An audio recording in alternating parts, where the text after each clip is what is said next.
ఇదిగో చెప్పేదట సంవత్సరం ఈ మధ్య పైకి అని తీసుకున్నా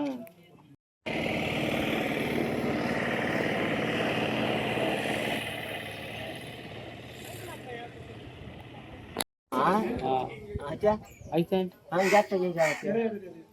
చెప్పినా రేపు వస్తానండి.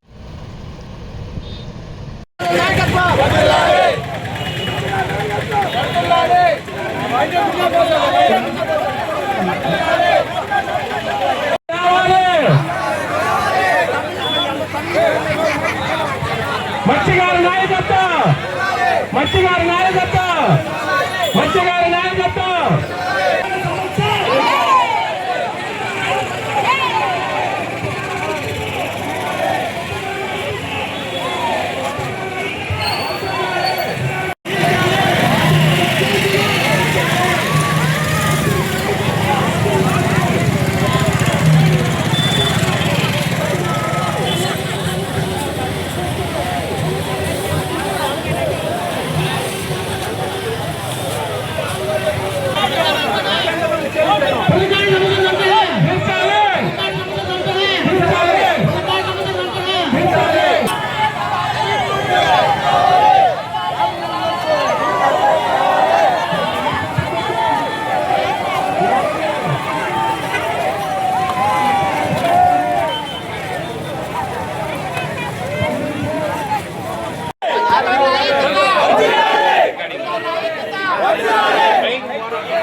ఈ రోజు మా వాళ్ళు చాలా ఎంతైనా మా యొక్క హక్కు కోసం ఇన్ని దాదాపు 25 సంవత్సరం ఈ పులికాటు సరిహద్దు అది ఏదో పెద్ద ప్రపంచ సరిహద్దు కాదు, ఆంధ్ర తమిళనాడు పులికాటు సరిహద్దు. దీన్ని తీర్చేదానికి 45 సంవత్సరం పోయినా ఇప్పుడు దాకా మాకు పరిష్కారం కాల. అయినా మేము ఈ మీద ఎన్నోసారి మేము పోరాటం చేశాం, ఇప్పుడు దాకా మాకు ఆ పరిష్కారం కాల. నా పేరు శివాజీ, పూడిగుప్పం, ఆంధ్ర 14 ఉప్పుకొలాల వైస్ చైర్మన్. ఈ రోజు మేము ఈ ధర్నాకి ముఖ్య కారణం గత 45 సంవత్సరంలో చేసి తీరనిది ఈసారినే తీరాలనే ఒక చిన్న కోరిక అనేది కాదు, తీర్చి తీరాలనేది ఒకే గట్టిగైన దృఢమైన ఒక నమ్మకంతో వచ్చుంటాం. ఇది పులికాటు 600 చదరపు స్క్వేర్ కిలోమీటర్, 440 చదరపు కిలోమీటర్ ఆంధ్ర, 140 స్క్వేర్ చదరపు కిలోమీటర్ మాత్రమే తమిళనాడు. అది కూడా ఇక్కడి నుంచి ఎన్నూరు దాకా ఆ 140 పెట్టుకుని మనం 460 స్క్వేర్ చదరపు కిలోమీటర్లో విస్తరణ ఉండే ఈ పులికాటు లేకలే మన వేట చేయడానికి వాళ్ళు ఒప్పుకోవాలి. మన సరిహద్దు ఏంటంటే ఆల్రెడీ నేను తెలియకుండా ఒకటి అడుగుతున్నా, నేను ఈ ప్రభుత్వం ఆ ప్రభుత్వం వీళ్ళు వాళ్ళు అనేది కాకుండా అధికారులకి అదే విధంగా ప్రభుత్వానికి నేను ఒకే ఒక మాట అడుగుతున్నా. సరిహద్దు ఆంధ్ర తమిళనాడు బార్డర్ ఉంది కదా, కొత్తగా ఇప్పుడు ఏది ఏర్పడాల్సిన అవసరం లేదు కదా, దాన్ని గుర్తించడానికి మా మీద 45 సంవత్సరాలు మీ కష తీర్చుకుంటారా లేకపోతే మా మీద ప్రేమ చూపిస్తుంటారా? దాని ముందు మా మీద మాకు తెలియాల. ఏంటంటే ఇన్ని సంవత్సరాలు మేము పోరాడితే వాళ్ళ దగ్గర చిన్న మాట కాదు, కొట్లాట 197 మంది మీద కేసు పట్టించారు. దీనివల్ల మా హక్కు మా ఏరియాలో మేము వేట చేసుకుంటే మమ్మల్ని కొట్టి చంపేదానికి ఈ విధంగా చేస్తుంటారు. దయించి నిన్న కూడా మేము ఎమ్మెల్యే గారు కూడా నేనే ఫోన్ చేశాను, ఆమె కూడా మా నెల్లూరులో దాని మీద ఉన్నాయన్నారు, ఈ రోజు పోతామన్నారు. నేను అనేది ఏంటంటే ఎమ్మెల్యేలు పోతారు చేస్తారు ఓకే, కానీ అధికారులు దీని మీద దృష్టి పెట్టాలి. వాళ్ళ అధికారి ఒక్కడే మన అందరినీ తినేస్తున్నాడు. నేను అది కూడా మన అధికారులు కూడా చెప్తున్నా, ఏంటంటే సార్ వాళ్ళు వచ్చి మత్స్యకారుల మీద బాగా ఆహ్వానం ఉంటాయి, మన వాళ్ళకి సరిగా లేదు. ఇప్పుడైనా మీరు ఆ సున్నంగా మీరు దాన్ని పరిశీలించి ఉండే సరిహద్దులో ఒక రాయి నాటే దేనికి సార్ ఇంత సమస్య అని చెప్పి గత 40 సంవత్సరాలుగా ఆంధ్ర మత్స్యకారులకి తమిళనాడు మత్స్యకారులకి మధ్య ఈ పులికాటు సరిహద్దు సమస్య అనేది తరచూ జరుగుతుంది. ఈ సమస్య అనేది ఒక చిన్న సమస్యగా జరగట్లేదు. ఆర్థికంగా ఒక మనిషిని మరో మనిషి దాడి చేస్తే ప్రాణ నష్టం జరుగుతుంది, ఒక మనిషి ఒక బోటుని ధ్వంసం చేస్తే, ఆ వలను ధ్వంసం చేస్తే ఆర్థిక నష్టం జరుగుతుంది. సో ఇటువంటి నష్టాలన్నీ కూడా మా ఆంధ్ర మత్స్యకారులు ఎదుర్కొని ఆ సమస్యని తరతరాలుగా పోరాడుతున్నారు, ఎదుర్కొంటున్నారు. కానీ ప్రభుత్వాలు మారుతున్నాయి, కానీ అధికారులు ఇక్కడ నుంచి ఇంకో చోటకి ట్రాన్స్ఫర్ అవుతున్నారు. కానీ ఈ మత్స్యకారుల యొక్క సమస్య అనేది శాశ్వతంగా ముగింపు అనేది రావటం లేదు.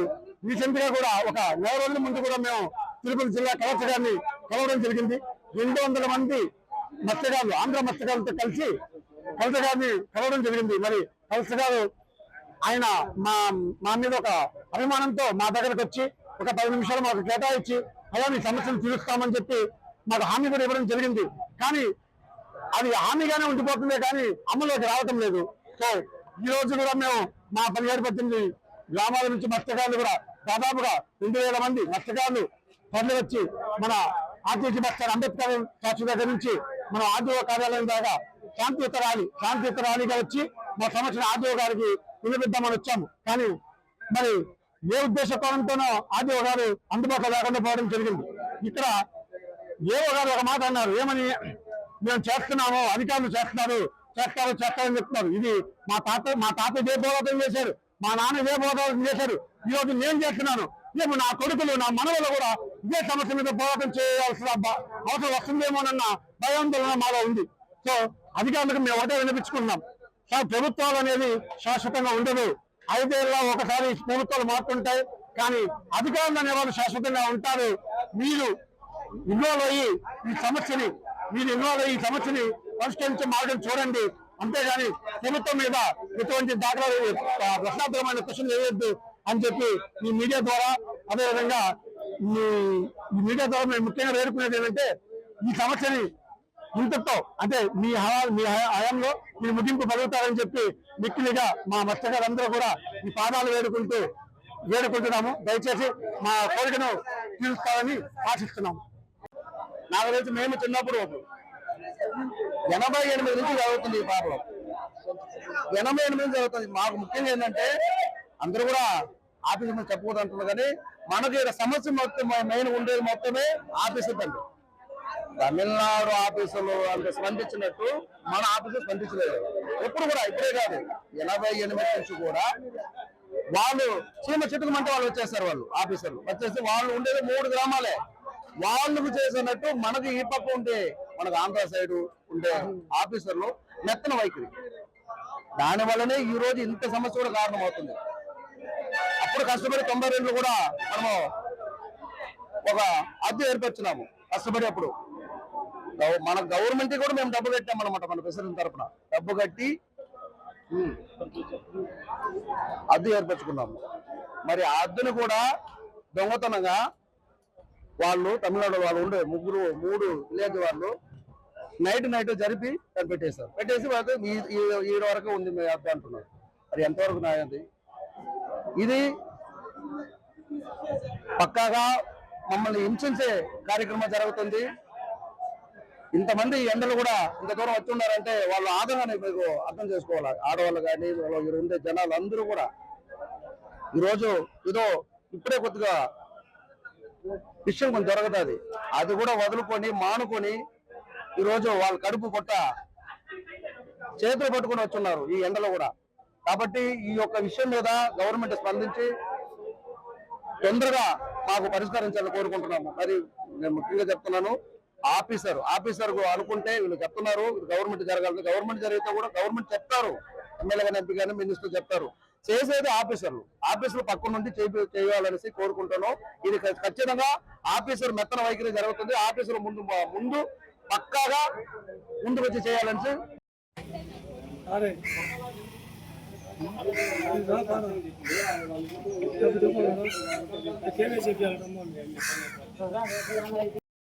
యాంది రాపిచ్చేది. నిన్ను ఎప్పుడు రమ్మన్నారా? రాస్తారు, ఫోటో దిగమంటున్నాడు.